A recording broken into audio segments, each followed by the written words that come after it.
Assalamualaikum warahmatullahi wabarakatuh. Saya Nanda Aprila Pratiwi, NPM 720212966, kelas perpajakan C. Di sini saya akan meresum materi pada hari ini, yaitu PPh 21 untuk penerima pensiun. Definisi penerima pensiun. Pajak penghasilan Pasal 21 dikenakan atas penghasilan yang diterima wajib pajak orang pribadi, seperti pegawai tetap, pegawai tidak tetap, bukan pegawai, dan juga penerima pensiun. Pengertian penerima pensiun menurut Peraturan Direktorat Jenderal Pajak adalah orang pribadi atau ahli waris yang menerima atau memperoleh imbalan untuk pekerjaan yang dilakukan di masa lalu, termasuk orang pribadi atau ahli waris yang menerima tunjangan tua atau jaminan hari tua. Pajak karyawan pensiun dikenakan pada dua jenis penghasilan, yaitu penghasilan yang diterima sekaligus, termasuk yang diberikan secara bertahap paling lama dalam 2 tahun sejak pegawai berhenti bekerja.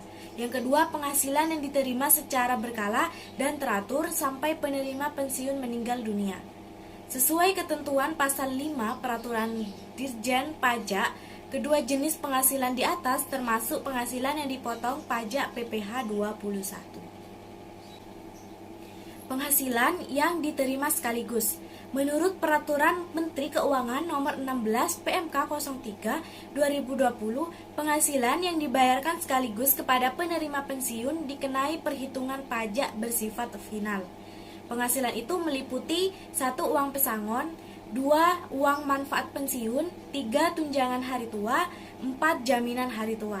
Yang pertama, uang pesangon. Uang pesangon yaitu penghasilan yang dibayarkan oleh pemberi kerja termasuk pengelola dana pesangon tenaga kerja kepada pegawai dengan nama dan dalam bentuk apapun sehubungan dengan berakhirnya masa kerja atau terjadi pemutusan hubungan kerja, termasuk uang penghargaan masa kerja dan uang penggantian hak. Yang kedua yaitu uang manfaat pensiun, yaitu penghasilan dari manfaat pensiun yang dibayarkan kepada orang pribadi peserta dana pensiun secara sekaligus sesuai ketentuan peraturan perundang-undangan di bidang dana pensiun oleh dana pensiun pemberi kerja atau dana pensiun lembaga keuangan yang pendiriannya telah disahkan oleh Menteri Keuangan. Yang ketiga, tunjangan hari tua, yaitu penghasilan yang dibayarkan sekaligus oleh Badan Penyelenggara Tunjangan Hari Tua kepada orang pribadi yang telah mencapai usia pensiun.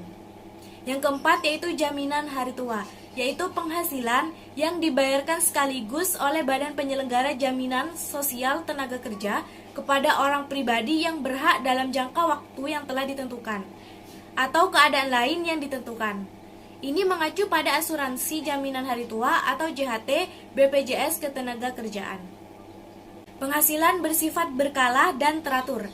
Sedangkan penghasilan berkala dan teratur adalah uang pensiun yang diberikan setiap bulan kepada pensiun karyawan, seperti jaminan pensiun atau JP atau BPJS pensiun atau uang pensiun yang dikelola oleh lembaga dana pensiun lainnya.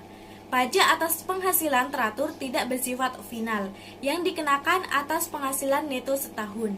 Penghasilan neto penerima pensiun adalah jumlah penghasilan bruto dikurangi biaya pensiun sebesar 5% dari penghasilan bruto, maksimal 200.000 sebulan atau 2.400.000 dalam setahun. Tarif pajak atas penghasilan sekaligus. Uang pesangon dikenai tarif PPh 21 progresif sebesar 0% atas penghasilan bruto sampai dengan 50 juta. 5% atas penghasilan bruto di atas 50 juta sampai dengan 100 juta. Sedangkan 15% atas penghasilan bruto di atas 100 juta sampai dengan 500 juta. Yang terakhir 25% atas penghasilan bruto di atas 500 juta. Adapun contohnya sebagai berikut. Karyawan pensiun mendapat uang pesangon dari perusahaan 200 juta, maka perhitungan pajaknya adalah 0% dikali 50 juta sama dengan 0.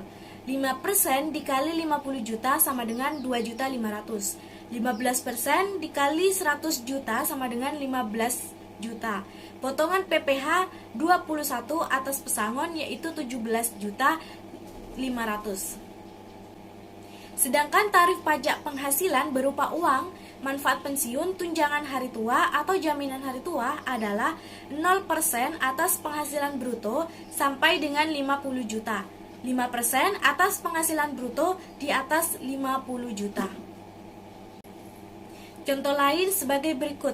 Karyawan pensiun menerima uang asuransi untuk hari tua sebesar 100 juta, maka perhitungan pajaknya adalah 0% dikali 50 juta sama dengan 0. 5% dikali 50 juta sama dengan 2.500.000. Jadi untuk potongan PPh 21 menjadi 2.500.000. Tarif PPh 21 atas penghasilan sekaligus di atas berlaku untuk jumlah kumulatif yang dibayarkan dalam jangka waktu paling lama 2 tahun kalender. Jika penghasilan tersebut diberikan lebih dari 2 tahun, maka pada tahun ketiga dan tahun-tahun berikutnya berlaku perhitungan pajak bersifat tidak final. Pemotong wajib pajak wajib memberikan bukti pemotongan PPh 21 baik diminta atau tidak berupa formulir 1721A1 untuk pelaporan SPT tahunan. Selanjutnya yaitu tarif pajak penghasilan teratur. Perhitungan pajak pensiun atau SPT pensiun atas penghasilan teratur berupa uang pensiun bulanan mengikuti tarif pasal 17 ayat 1 huruf A UU Pajak Penghasilan, yaitu 5% untuk penghasilan kena pajak sampai dengan 50 juta, 15% untuk PKP di atas 50 juta sampai dengan 250 juta, 25% untuk PKP di atas 250 juta sampai dengan 500 juta, yang terakhir 30% untuk PKP lebih dari 500 juta. Contohnya seperti berikut. Seorang karyawan menikah dan punya 2 anak, pensiun sejak 1 Januari 2020 dan menerima uang pensiun setiap bulan 8 juta dari pengelola dana pensiun. Maka ia akan memperoleh formulir bukti potong pajak 1721A1 dengan data sebagai berikut. Penghasilan bruto setahun. Uang pensiun 12 dikali 8 juta sama dengan 96 juta. Pengurangan biaya pensiun 5% dikali 96 juta maksimum 2.400.000. Jadi hasilnya 2.400.000. Penghasilan neto setahun menjadi 93.600.000. Penghasilan tidak kena pajak atau PTKP. Wajib pajak pribadi 54 juta, tambahan karena menikah 4.500.000, tambahan 2 anak jadi 2 dikali 4.500.000 menjadi 9 juta. Hasilnya yaitu 67.500.000. Selanjutnya yaitu penghasilan kena pajak atau PKP, PPh 21 terutang, 5% dikali 26.100.000, PPh 21 telah dipotong. Jadi hasilnya yaitu 1.305.000.